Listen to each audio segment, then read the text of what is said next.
सो CA final का result कुछ दिन पहले आया हुआ है और आप में से बहुत से ऐसे बच्चे होंगे जो सीए बन चुके हैं। पहले तो उन्हीं सभी बच्चों को बहुत बहुत बहुत मुबारक हो।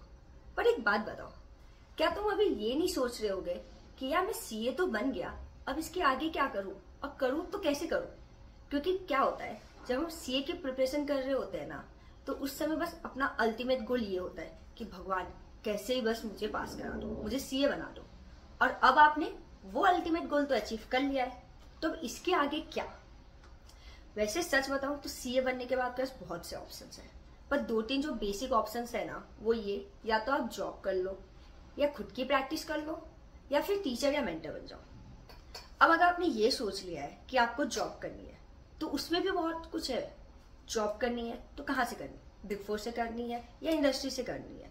इंडिया से करनी है या इंडिया के बाहर से करनी है? कौन से फील्ड में करना है? ऑडिट करना है, टैक्स करना है? और फिर क्या होता है कि आपको अपने आसपास कुछ 2-3 फ्रेंड्स ऐसे मिल जाएंगे जिनका बहुत क्लियर है कि उनको कौन से फील्ड में जाना है, उनका इंटरेस्ट क्या है, कौन सी कंपनी में जाना है। और आप उनको देख के फिर ये सोचोगे कि यार मुझे तो पता ही नहीं है। तो मैं सच बता रही हूँ, एटलीस्ट मेरे एक्सपीरियंस के हिसाब से ना, मेरा भी यही हाल था जब मैंने सीए फाइनल क्लियर किया था। मुझे भी नहीं पता था कि मेरा फील्ड ऑफ इंटरेस्ट क्या है, और शायद मुझे आज भी नहीं पता कि मुझे क्या मेरा फील्ड ऑफ इंटरेस्ट क्या है।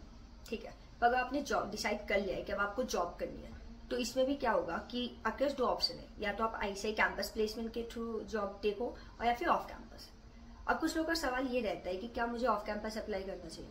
तो देखो, ऑफ कैंपस अप्लाई करने में कोई नुकसान नहीं है। ऊपर से तुम्हें इंटरव्यू का एक्सपीरियंस हो जाएगा, क्या पता तुम्हें कोई एक आध ऑफर लेटर मिल जाए। अगर नहीं भी मिला तो आईसीआई का तो कैंपस प्लेसमेंट है ही, तो इन सब जाके सबसे पहले तो ऑफ कैंपस अप्लाई कर ही लेना चाहिए। अब बात आती है आईसीआई की कैंपस प्लेसमेंट की। तो अगर मैं जस्ट आपको एक ओवरव्यू दूं कि आईसीआई के कैंपस प्लेसमेंट कैसा होता है, तो सबसे पहले ना आपको एक फॉर्म फिल करना पड़ता है, जो कि आईसीआई के कैंपस प्लेसमेंट पोर्टल पे जाके फिल कर सकते हो।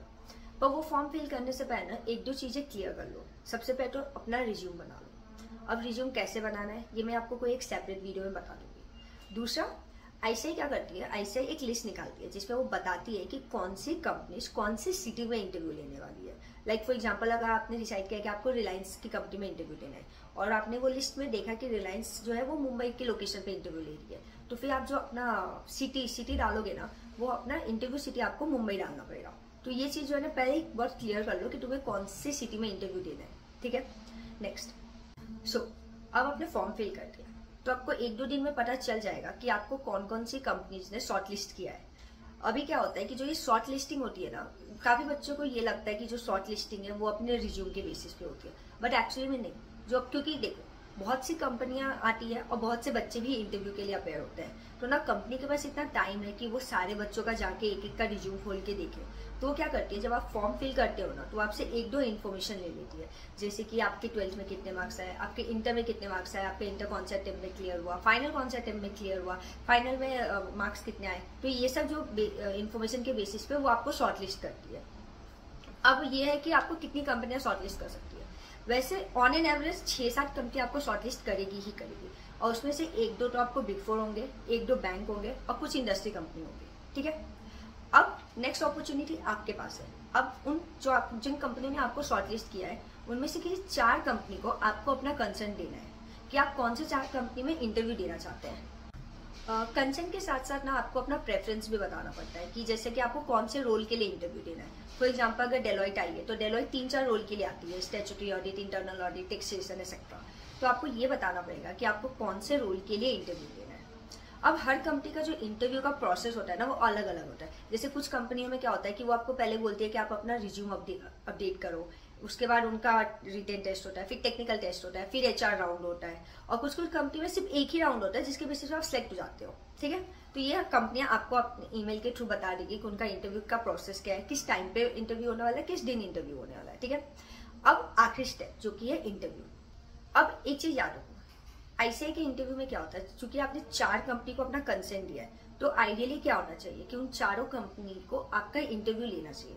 लेकिन कभी कभी आप देखोगे कि जब उनके इंटरव्यू की लिस्ट आती है ना उन कंपनियों की, तो उसमें आपका एक आध कंपनी में आपका नाम नहीं होगा, या फिर क्या होगा कि अगर आपने स्टैट्यूटरी ऑडिट के रोल के लिए इंटरव्यू देना है तो आपका नाम इंटरनल ऑडिट के रोल में रहेगा। तो ये चीज होती है आईसीआई के कैंपस प्लेसमेंट में। अभी इसका कोई सॉल्यूशन फिलहाल तो मुझे तो नहीं पता एटलीस्ट कि कोई सॉल्यूशन है कि नहीं, क्योंकि मेरे टाइम पे मेरे साथ हुआ था और उस टाइम पे कोई भी सॉल्यूशन नहीं था। तो ये चीज के लिए भी आप प्रिपेयर रहना। अब इंटरव्यू के लिए कैसे प्रिपेयर करना है, इंटरव्यू में क्या क्या क्वेश्चंस पूछे जा सकते हैं, अगर ये सब आपको जानना है तो इन सब के लिए भी मैं एक सेपरेट वीडियो बनाऊंगी। लेकिन अगर मैं जस्ट एक आपको ओवरव्यू दूं कि इंटरव्यू के लिए आप कैसे प्रिपेयर करो, तो फॉर एग्जांपल अगर आपको स्टैट्यूटरी ऑडिट या फिर आपका टैक्सेशन के लिए इंटरव्यू है, तो देखो चूंकि ये सारे सब्जेक्ट्स ये सारे रोल ऐसे हैं जिसके लिए आपने ऑलरेडी पढ़ाई की है सीए फाइनल में। अब मैं ये नहीं बोल रही हूँ कि आप फिर से पूरा सीए फाइनल ही पढ़ लो, लेकिन कम से कम एक ओवरव्यू ले लो जो जनरल टॉपिक्स होते हैं। लाइक अगर आपका टैक्स के लिए टैक्सेशन के रोल के लिए इंटरव्यू है तो जनरल स्लैब रेट क्या है, पीजीबीपी के कुछ एडजस्टमेंट्स क्या है, टीडीएस के रेट्स क्या है, ये सब थोड़ा देख लो। या फिर अगर ऑडिट के लिए है तो फिर ऑडिट के कुछ टॉपिक्स जैसे स्टैंडर्ड्स ऑन ऑडिटिंग, देन अपना internal audit, statutory audit, internal control, ये टॉपिक्स थोड़ा बहुत देख लेना।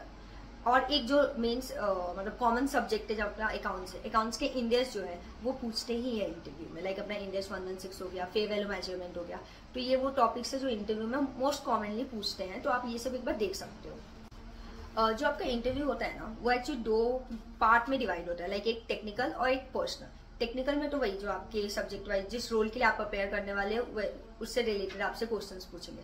लेकिन जो आपका पर्सनल राउंड होगा उसमें आपसे ये पूछेंगे टेल मी अबाउट योरसेल्फ, आपकी आर्टिकलशिप की जर्नी कैसी रही, आपकी स्कूलिंग कैसी रही, आपके हॉबीज क्या है।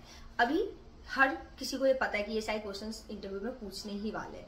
तो क्या होता है कि हम क्या करते हैं कि हम ना किसी और का इंटरव्यू का देख लेते हैं, या फिर आजकल तो यूट्यूब पे बहुत से आंसर्स इन सवालों के मिल जाते हैं। तो बच्चे क्या करते हैं कि वो उन चीजों को ना रट लेते हैं और अगले दिन जाके इंटरव्यू में वही बोल देते हैं। अब मैं ये नहीं बोल रही कि तुम वो मत देखो, लेकिन उसमें कुछ अपना पर्सनल मतलब जो आपका है ना, कुछ तो आपका कुछ अलग होगा ना, वो चीज भी ऐड करो।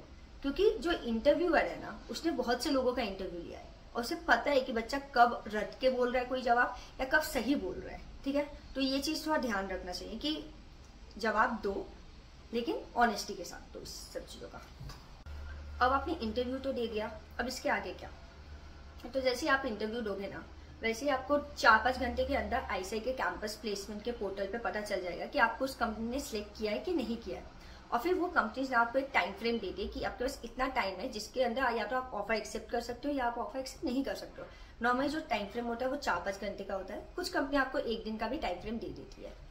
हाँ, सो अभी आपको ये जो डिसीजन है ना कि आपको उनका ऑफर एक्सेप्ट करना है कि नहीं करना है, ये बहुत सोच समझ के करना चाहिए। क्योंकि क्या होता है कि अगर आपने एक कंपनी को अपना कंसेंट दे दिया ना कि ठीक है मैं आपका ऑफर लेटर एक्सेप्ट करता हूँ, तो फिर आप उसी समय आईसीआई के कैंपस प्लेसमेंट से ब्लॉक हो जाओगे। मतलब जैसे आपने पहले 4 कंपनी को कंसेंट दिया था, अभी आपका सिर्फ एक ही इंटरव्यू हुआ है और आपने उनका ऑफर लेटर भी एक्सेप्ट कर लिया है, तो आप बाकी अब 3 कंपनियों में इंटरव्यू भी नहीं दे सकते हो, मतलब आप उसी समय ब्लॉक हो जाते हो। तो ये एक आईसीआई कैंपस का मेजर रूल है, तो इस बात को भी बहुत अच्छे से ध्यान रखो। तो कभी भी ऑफर लेटर एक्सेप्ट करने से पहले एक बार सोच लो कि क्या मुझे इस कंपनी में ही जॉब करनी है, ठीक है। सो आज के वीडियो में बस इतना ही। आई होप आज के वीडियो से आपको थोड़ी सी तो हेल्प मिली होगी। मिलती हूँ मैं आपसे अगले वीडियो में, तब तक ले टेंशन किसी बात का मत लेना, सपने देखते रहो और सपने को पूरा करने के लिए मेहनत करते रहो। Bye bye.